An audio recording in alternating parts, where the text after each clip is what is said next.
All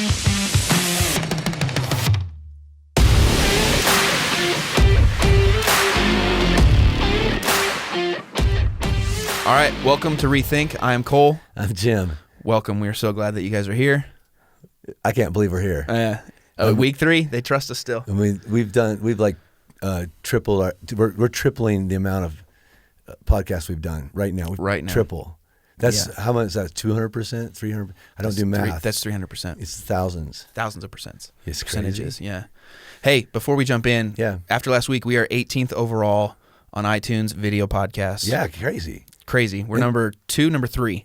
3. It goes up and down. Right. Yeah, so it's based people off release stuff, but the very fact that we have 2 podcasts out and it jumped all the way up there. Yeah. And there's some algorithm or something like that. Yeah. I don't understand it, but it's the other thing is a lot of people going. So when is it going to be audio? When is it going to be? So somebody said. So I'm listening to the podcast, but I get weird looks in traffic. Because it's a video, dude. Don't drive and watch a video. Yeah. And maybe if it was Old Fashioned Friday, don't drink and drive and watch a video. It's not a good combo. So that's I'm telling everybody, don't drink and drive, or drive and video or text. Wise choice. Yeah, I just want to be a responsible citizen. That's very good of you. But with that, we need you to subscribe to YouTube. Yep. Follow us on iTunes. Subscribe on iTunes. Yep. Like our videos. Yep. Rate the podcast. But also, your questions come through the comments. They do. They come through the comments, but also I'm getting a lot of feedback through Instagram. So the Jim Bergen Instagram account is it's blowing up. We went from 0 to like 1,500 in a week. 10 days. Yeah. It's just crazy. And everybody's wondering why are you pushing the subscriptions? This is how Space World works, right? So when we hit certain numbers of subscribers, new things become possible, and then our outreach gets even bigger. So it's not like it's not some like ego-driven thing. It's like when we hit 1,000, new things opened up through YouTube. Yep. And when we hit 2,000, new things will open up. And so that's why we're just trying to figure out how can we get this message out. You know, I remember talking to you in Africa about 3 years ago. We were sitting outside and we were dreaming about all this, and now we're actually doing it. But it's like so what do you want? And it's like, what would it be like to talk to a million men every day? And by that say, have influence over a million men's families as they just try, like we talked about last weekend, is going, okay, why am I here? What's my job? What am I doing well? And where have I kind of dropped the ball that I need to step back into? Yeah. So that's the goal of this. It's not about ego or fame or celebrity. I mean, I hate that. Yeah. But the idea that we could speak to a million men and their families, that makes a difference. Yeah, it's huge. It is huge. It's a game changer. It's crazy to think, too, 3 years ago, we had 2 campuses. We're just about to launch Denver. Yep. Like, the amount of change that's happened just within that is huge of you and Ben being on stage doing that. It's cool. Yeah. Anyway, so I want to jump in. This weekend was all over the place in, like, there's emotions of, like, I feel hope. I feel punched in the gut. Like, I feel all sorts of things like that. Within that, as you were leading up to this, what did you learn last week? Like, as you're tearing through this, we're all working through Genesis 1 through 3. Yeah. What did you learn that you've read that at least once? What did you learn that was different? What did you learn that was something you hadn't seen before? Yeah, a lot of people are saying, man, I'm like that tree thing. I never even thought about that tree thing like that Which before. Was what? Well, so God gave man the one rule: you can do anything you want, just don't eat from the tree of the knowledge of good and evil. And it kind of blew up this whole thing about don't get hung up on a tree. Was it a literal tree in a literal garden? Was it apple tree? What was it? It's like so. Whether it was a literal tree in a literal garden, the problem's not the tree. The problem is, what would a person be looking for, searching for, reaching out to take a bite of and satisfy themselves apart from God? So there's all parts of our life where we go, I hear what God says, but that looks good to eat. And I think that's going to take care of me better. And we do that all the time, you know. So I think that tree, I believe that it's in there because it happened, but I think it happens every day in our lives. That we're all going, okay, what's my source of that I'm going to trust for the knowledge of that's good and that's evil, that's right, that's wrong, that's true, that's not, about myself, about my wife, about my body, about sexuality, about any activity that I do, about my identity, about God. Who am I going to go to say that's my source that's going to satisfy me in the right way? Yeah, and I think that was super interesting to me of like that idea of reaching out for it. Mm-hmm. We're trying to do that with this podcast. We're trying to reach out for what biblical masculinity looks like, whatever that is. Right. Femininity, if you're a woman watching this, like we're trying to reach out for something that comes from God, but we reach out for it for the wrong reasons. We reach out for the wrong things. Well, I think we're looking for the right thing in the wrong place. Absolutely, yeah. Right. And so you said, so like what was new for me? I don't think I've ever taught that way. That's why I love the Bible so much. Is like I've taught that hundreds of times, and that's the first time it all kind of came together in the context of everything else there that was happening. But you could just see, at least in the room I was teaching in, you could see all these men lean forward. And I said, we do that all the time. We reach out and go, and we went through these different areas of life, right? And you could just see they went, oh, I know what God says, and I'm eating from a different tree. Yeah. And it's not like somebody made me. And I can, and I've always, when I was in youth ministry and stuff like that, I had all these students come to me and go, why didn't God just like not let me do that? Or why doesn't he just change my feelings so I don't want to do that anymore? Yeah. And it's I've only prayed that prayer like once, Yeah. maybe twice. Yeah. Because what we're saying basically is my sin is God's fault. Yeah. And we abdicate that responsibility completely. Like, it's not my fault. Oh, yeah. Yeah. And so this is what we're going to get to next week is like when Adam and Eve get busted there, his first response is, Satan tricked me. It's a woman you gave me. Basically, this is your fault, God. Yeah. And that's what I do. Yeah. God, if you just do your job better, Yeah. then I wouldn't have had this sin. Yeah. I mean, she was asking for it, and I probably shouldn't have done it. But God, you could have stopped this. Right. Absolutely. Right. And absolutely. I've been there twice, maybe 3 times. But with that, so one thing, the main thing I want to focus on today, you ended your talk in an impactful way for me of like making me just think through all these different aspects of my life, all these parts of my kingdom that I'm entrusted with that I'm not ruling well. Right. And so what I wanted us to talk about today is we're going to go through each one of those things and tear through those for what that looks like for each of us. The questions that you asked, I think there's a lot of people that look on stage and are like, oh, Jim has everything figured out. Ben has everything figured out, whoever that is, And so I want to tear into that, like what don't we have figured out in these 4 realms when it comes to what God's entrusted us with? Because that's what everybody else is walking through this week is what you challenged us with. Well, I think the biggest kind of like kicking the nuts part of that sermon, that teaching, at least the feedback I've gotten is the most important people in my life are making assumptions about what God is like based on how I'm portraying him. Yep. And that feels like so much pressure. And we want to come back to that going, I don't want my kids to make assumptions about God based on me. And it's just like tough. Yeah. I'm sorry. I don't want my daughter to get her value based on how I treated her. Okay, I know. I wish we could suspend reality, but here's the way it's all worked up. That's her main source of value and truth. It's not even from God at certain points in her life, and it's not her mom, and it's not her friends. It's my dad has assigned, at least in my head, the way I'm reading it, even if it's incorrect, this is what I'm worth.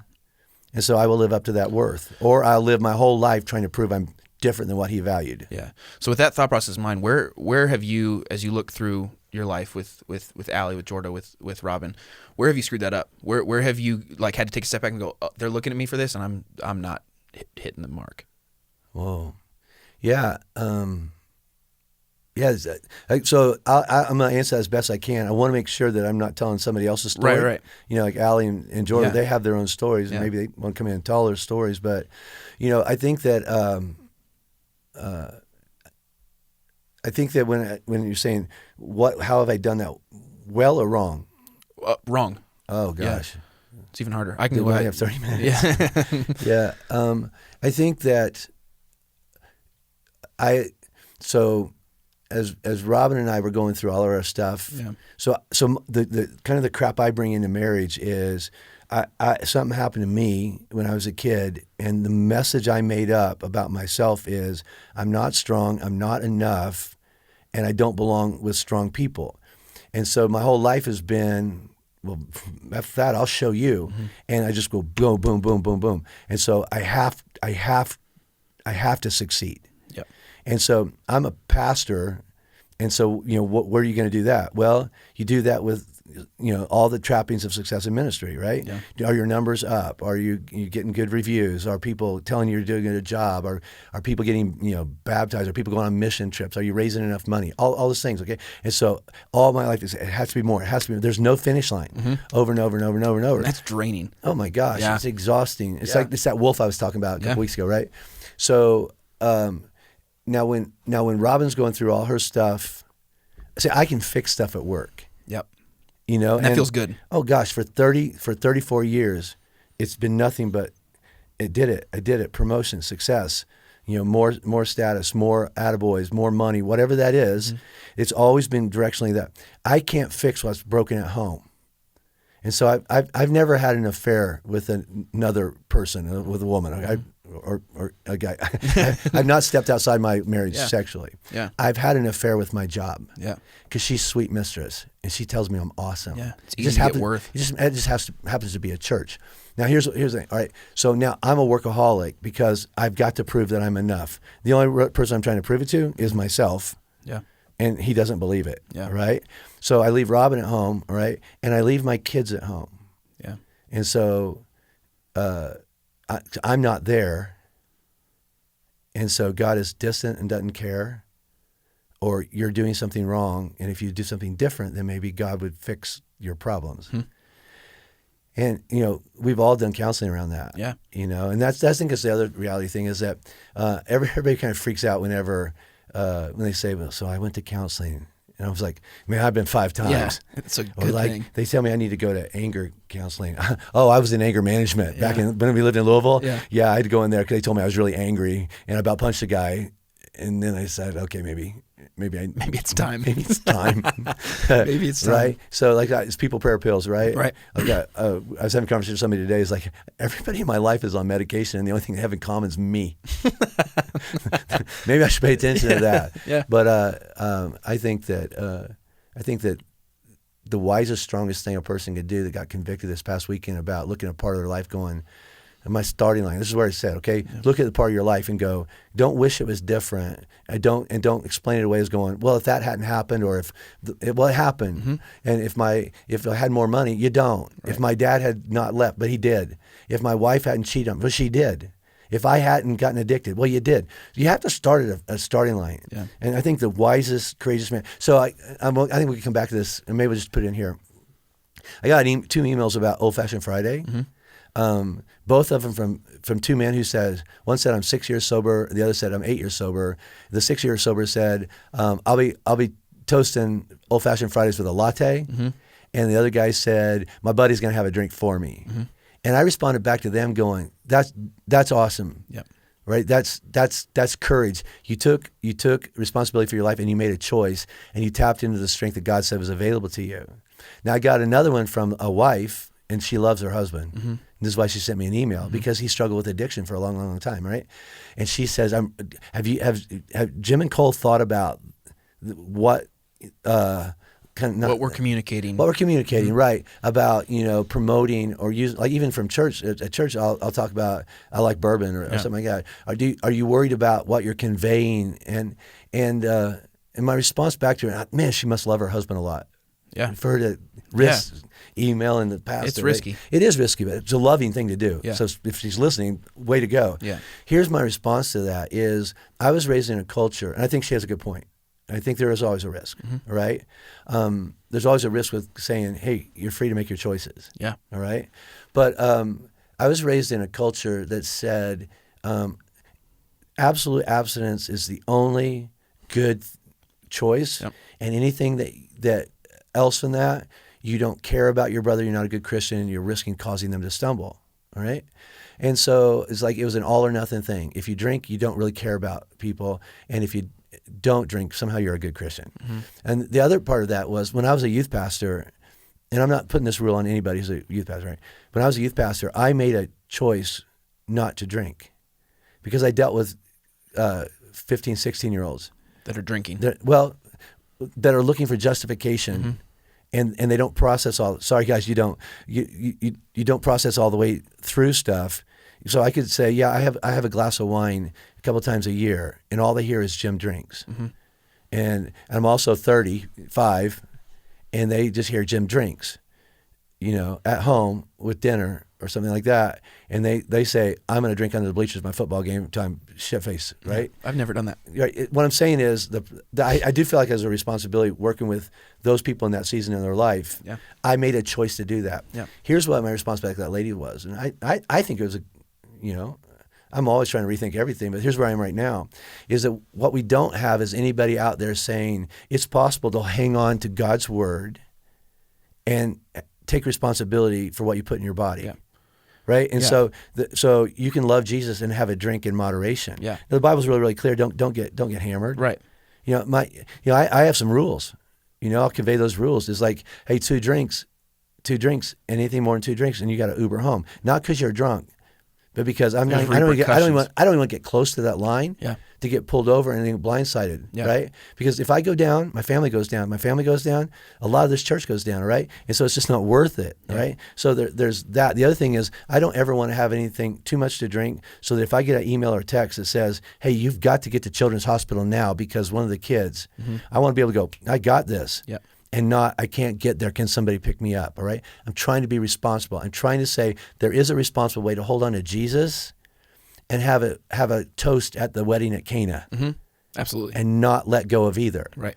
All right. And we're not very good at that. We're very good at rules, all or nothing.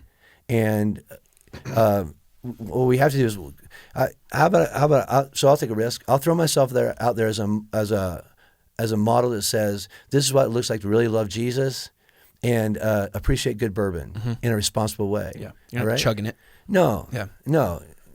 Yeah, I was watching Old Fashioned Friday. I don't even think you took a drink in that 20 minutes that the video's going. Yeah, I didn't. I think at the beginning and at the end. Yeah. I think John C. You. I finished it. You finished it.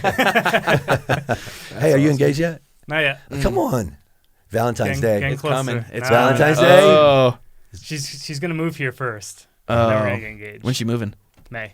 So May 1st. Probably like May second. Day. May Day. Shit's going down. That's awesome. Heck yeah. That's Cool. awesome. So what I wanted to tear through, so you threw out spiritual, physical, relationship, sexuality, occupation. And based on that, what are we doing with what we're entrusted with? Well, what based on what we're doing, what are we conveying in that area of our life? Right. Which is great. So let's just jump right in. Spiritual. So your question was like, what are you doing in order to train the people that you're entrusted with spiritually? Right. And for me, it's like, well, I think there's aspects of it where it's like I spend time with Jesus every day. I'm reading my Bible. I'm trying to learn more as I go.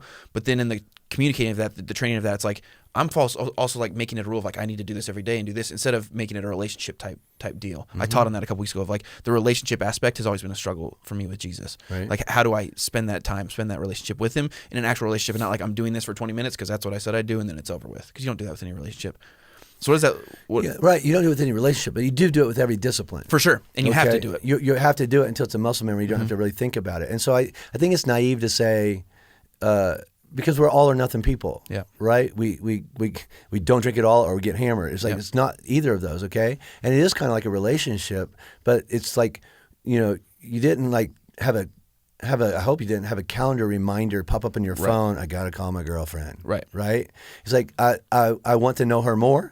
Or I want to know that more, and so it's like you have to almost like say, I have to choose not to call her right now because I got other crap to do, right? Because the relationship's drawing you there. So I think when it comes to spiritual, is if the idea is I am imaging something right or wrong about God, what do I need to know or do so that I actually know what the God is that wants to be imaged through me. I told my friend that story about Sunday morning. Went to the gym and my buddy Nick, he had the conversation. He was expecting the first baby, and she said, "So, what will our little boy if he looks at you and makes assumptions about God? What will he assume?" And he said that he's an angry a-hole, and you could hear the whole crowd go, "Oh." Yeah. And I wonder if how many of those men were going, "Oh, that's me." Yeah, right? And so you have to go and say, okay, what do I need to do to get to know him? I mean, Jesus said, this is eternal life, getting to know God. And so it is spending time with him, but it is reading the Word. Yeah. And so what I'm doing spiritually is I am trying to go back to his Word, all right? And then I'm trying to reflect on it. I'm trying to memorize parts of it.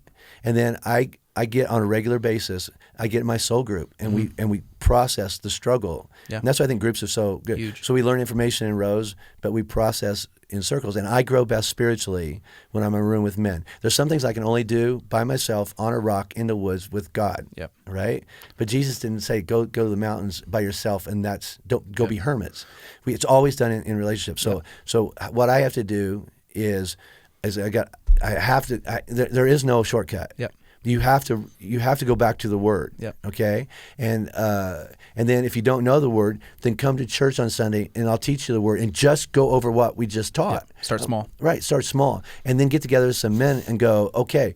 I mean, those 4 or 5 things I threw out at the end there. Mm-hmm. I mean, how many hours of group time Huge. could you spend if let's just talk about that one. Yep. You know, and so I would say spiritually, most of us, we have 5 or 6 Bible references that we go back to. Mm-hmm. The prodigal son, that's on the list. Do not judge, that's on the list. And then some wives submit to your husband. Yeah. We all have that, right? Absolutely. We don't know where it is, but Yeah. so we have like 4 or 5 verses that we all pull out. Yeah. And that's just like, that's our bucket. Yep. And so we want a bigger bucket. Yep. Right? So with that, there's people that have gone to church that's like, you have to memorize. But why are you working on memorizing scripture? What do you use that for? Okay, so when you memorize something, eventually it moves from information to real substance. Mm-hmm. So much so like I memorized the Sermon on the Mount about 3 years ago, and almost every day I say it out loud in a steam room. Yep. All right? Or I say it at least in a whisper in a steam room or somewhere. And that's, once I started doing that, everything that happens in my life somehow goes back. It's like, gee, that's what Jesus talked about. I'm doing what Jesus talked about, or I'm not doing what Jesus warned about. Mm-hmm. Things like that. And so it becomes who you are. Mm-hmm. All right? It's muscle memory. Yeah. All right?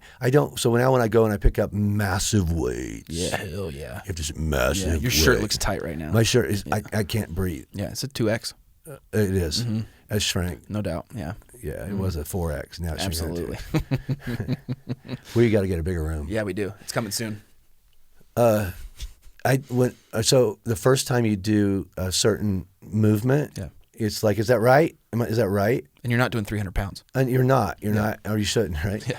But then the person who's training you, the next time you go, is that right? Or am I doing? No, turn your wrists more, or keep your shoulders back, or whatever that is. You're going to kill your back. Bend your knees. Yeah. Now no one has to coach me on that. I memorized it. Mm-hmm. It just became muscle memory. Mm-hmm. And so I think there's some things that the more of God's word that we can put inside of us, then we don't have to think about it to bring it back up. The Holy Spirit actually says, I'll do that for you. But you also still need the person with you that, like, you're squatting and all of a sudden he's like, your knee needs to stick. You have to have those people in your life that are still making minor corrections with you. Absolutely. It doesn't just happen right away. Right. And And you might be doing everything right. Yep. And your knee still gives out, and you better have a spotter. Yeah. Like when I was benching a few years ago, and a lot. 400 or 500 pounds.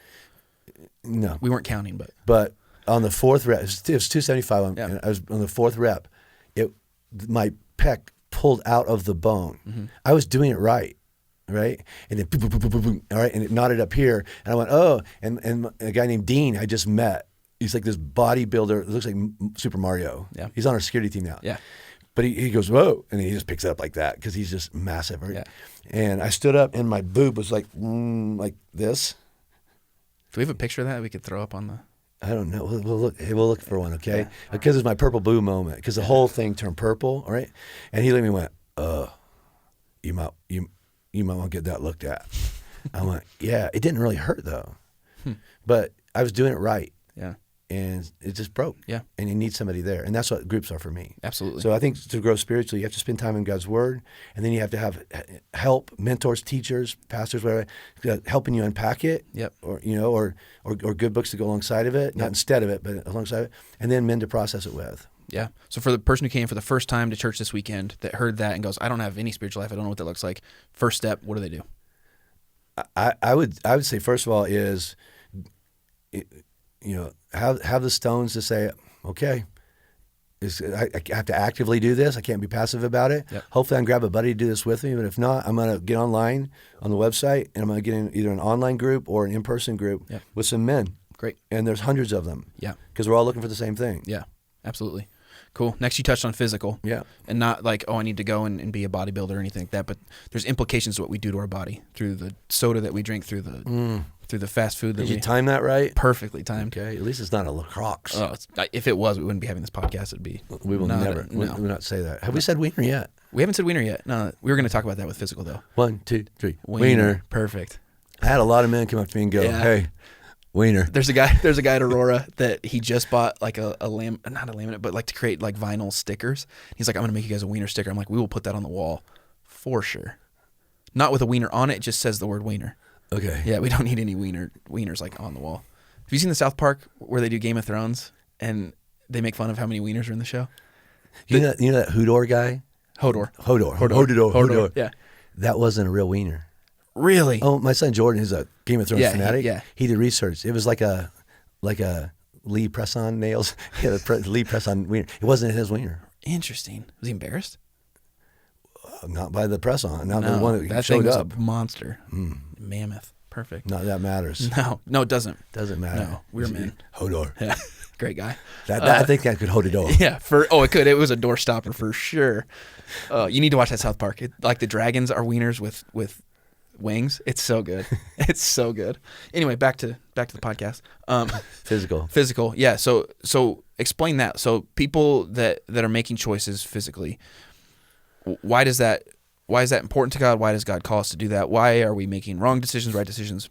Well, what are the implications? Yeah, the point I made was everything that you believe or think or feel spiritually it doesn't matter unless it is actually overflows out physically, all right? And physically actually reveals what you believe, all right? So I'm using my voice right now. I stand in front of thousands of people on a weekend and I use my voice. I need to work my voice. I need to perfect the art of communicating, all right? Because it's how I'm going to communicate the gospel. Or a better writer. Some people write better than they talk. Or my kids. So Booker, that's your little baby, all right? You're going to love him through telepathy, right? No, you're going to pick him up and you're going to hold him against your chest, and he's going to feel secure with your arms, right? I remember I said, hey, there's some things that are your choice, some not your choice. You wasn't your choice to be in a car wreck or to have MS. I looked out and there was my friend Jim, 3 rows back in a wheelchair. I met him on a dive trip. MS does not define his life. Wheelchairs do not define his life. He leads his home from a wheelchair. I'm not saying that if your body is broken, you can't be a good man. No, don't use a broken body as your excuse to be a bad man, right? Passive, weak, so, whatever, So if I was talking to a friend of mine who's really overweight, and I looked at him and I'm like, buddy, you've got to be okay inside your own heart with who you are, right? But you got 2 babies, and you're going to be dead by 35 because this is not the way. And brokenness and shadow are the reason he overeats. 100%. He medicates with it, all right?